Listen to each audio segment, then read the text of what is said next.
সম্মানিত উপস্থিতি, বিপদ আপদ বালা মুসিবত এই সমস্ত কিছু থেকে উদ্ধার করার মালিক কে? কে বলছে? আল্লাহ। কাজে কর্মে তো আপনাদের ঠিক নেই। বিপদে পড়লেন, এক গ্লাস পানি নিয়ে হুজুরের কাছে গেলেন, গিয়ে বললেন আমার কাছেই ধরেন, অন্য হুজুরা রাগ করবে, আমাকে দিয়ে বোঝাতে হবে, তাহলে খেপবে না। আমার কাছে এসে বললো হুজুর আমাকে একটু পানি পড়া দেন। বললাম কি হয়েছে? বললো বাচ্চা 6 দিন ধরে প্রস্রাব করে না। তো আমি যদি আপনার ছেলেকে পানি পড়া দেই, আপনার ছেলে প্রস্রাব করবে, এটা আপনাকে বলছে কে? আমি হুজুর যদি আপনার ছেলেকে পানি পড়া দেই, আপনার ছেলের বিপদ আপদ কেটে যাবে, মাথা ব্যথা বন্ধ হয়ে যাবে, এটা আপনাকে বলছে কি? একটা দলিল দেন তো পারলে দেখান। নিজের সন্তানের জন্য নিজের বাপ মার দোয়াটাই কি সর্বশ্রেষ্ঠ দোয়া না? আপনার সন্তান বিপদে পড়েছে, আপনি সালাতে দাঁড়ান, আপনি এক গ্লাস পানি নিয়ে সূরা ফাতিহা পড়ে আপনি ফু দিয়ে বাচ্চাকে খাওয়ান, ভালো হওয়ার সম্ভাবনা আছে না ভাই? কিন্তু আমি পানি পড়া দিলে ভালো হবে, এটা আপনাকে বললো কে? আজকে কিছু গোমর পাশ করে পরে যাব। আজকে আমাদের কিছু গোমর পাশ করে পরে এখান থেকে যাব। দেখেন, আপনাকে আমি পানি পড়া দিই, পানি পড়ার সময় দেখবেন পরে আস্তে আস্তে ফু দেওয়ার সময় জোরে একটা ফু দেয় না, পরে আসতে ফু দেয়, ফু জোরে দেয় পরে আসতে। কেন? এটা একটা গোমর আছে, যেটা আসতে পরে, এটা যদি জোরে পড়ে আর আপনি যদি শুনতে পারেন, তা আপনি হুজুরকে বলেন ধুর মিয়া, এটা তো আমিই পারি, আমার দেবইরা আমি ফু দিব, আমার লাগতো না। হুজুর পরে সূরা ফাতিহা আর কিচ্ছু না, শুধু সূরা কি পড়ে? ফাতিহা পড়ে। আবার খেয়াল করেন, আপনাদের কিছু সমস্যা আছে। সেই দিন একটা আমাকে বললো যে হুজুর আমার বাপ মা তো মারা গিয়েছে, কয়েক বছর হয়েছে, তো হুজুর আমার বাপ মার জন্য একটু দোয়া করতে হবে, চলেন। আমি বললাম কি ব্যাপার, আপনার বাপ মা কি এখনো জান্নাতে যায় নাই? প্রত্যেক বছর তো আমাদেরকে নিয়ে দোয়া করান জান্নাতে পাঠানোর জন্য, তার মানে এখন দোয়া করলে বোঝা যাচ্ছে যে আসলে জান্নাতে যায় নাই। কয় ভাই এটা কি বললেন? বললাম যে ভাই এত বোকামি করেন কেন? আপনার বাপ মার জন্য আমি কাবা ঘরের ইমাম সাহেব হতে পারি, আপনার বাপ মার জন্য কাবা ঘরের ইমাম সাহেবও যদি দোয়া করে দোয়া কবুল হবে কোনো গ্যারান্টি নাই। হতেও পারে আবার নাও, কিন্তু সন্তান বাপ মার জন্য দোয়া করলে দোয়া কবুল হবে একেবারে 100% গ্যারান্টি। আপনি আপনার বাপ মার জন্য আমাকে দোয়া করতে বলেন কেন? লজ্জা লাগে নিজের বাপ মার জন্য দোয়া করতে? আচ্ছা, আরো কথা। এবার আপনি দেখেন কতগুলো ঝামেলা এখানে।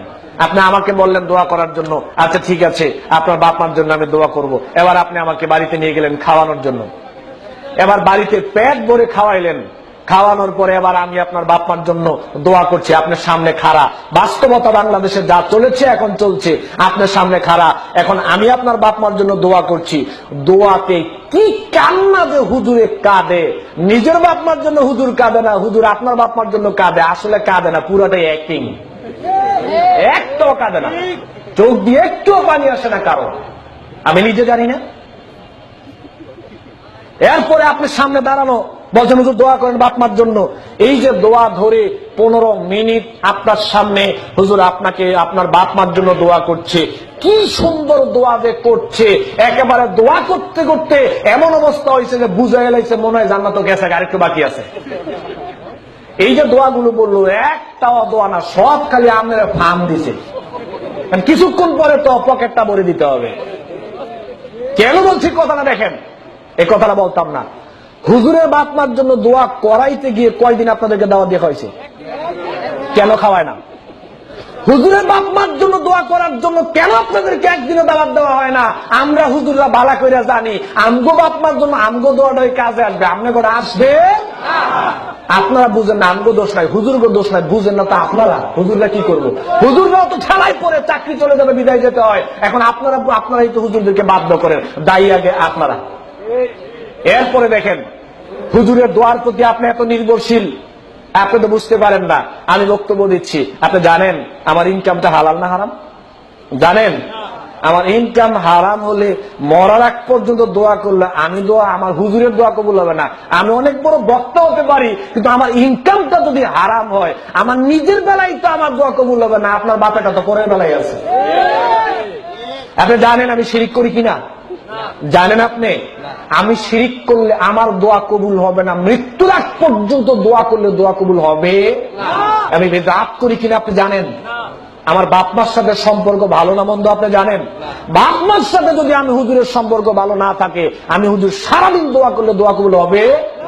রিদার রব্বু ফি রিদাল ওয়ালিদি ওয়া সাখাতার রব্বু ফি সাখাতাল ওয়ালিদি। রাসূল সাল্লাল্লাহু আলাইহি ওয়াসাল্লাম বলছেন যে এই সন্তানের বেলায় বাপ মা সন্তুষ্ট, আল্লাহ ওই সন্তানের প্রতি সন্তুষ্ট। এই সন্তানের প্রতি বাপ মা অসন্তুষ্ট, আল্লাহ সন্তানের প্রতি অসন্তুষ্ট। তা আল্লাহ যেই বেড়ার প্রতি অসন্তুষ্ট, সেই বেড়ার দোয়া করলে দোয়া কবুল হইব? বুঝেন না আপনারা, আপনারাই বুঝেন না। হুজুরদেরকে দোষে লাভ নাই, দোষ আগে আপনাদের। এই বিশ্বাসটা মন থেকে তুলে নিতে হবে যে কোনো দোয়ার বেলায় খালি হুজুরের দোয়া লাগবে, হুজুরের দোয়া লাগবে। সেদিন এই মোহাম্মদ আলী ভাই দেখলাম একটা প্রোগ্রামে সুন্দর কথা বললো যে সব দোয়ার সব মোনাজাতে খালি হুজুর লাগে, তো স্ত্রী সহবাসের দোয়া নেন না কেন? সব দোয়া যে খালি আপনার হুজুর লাগে।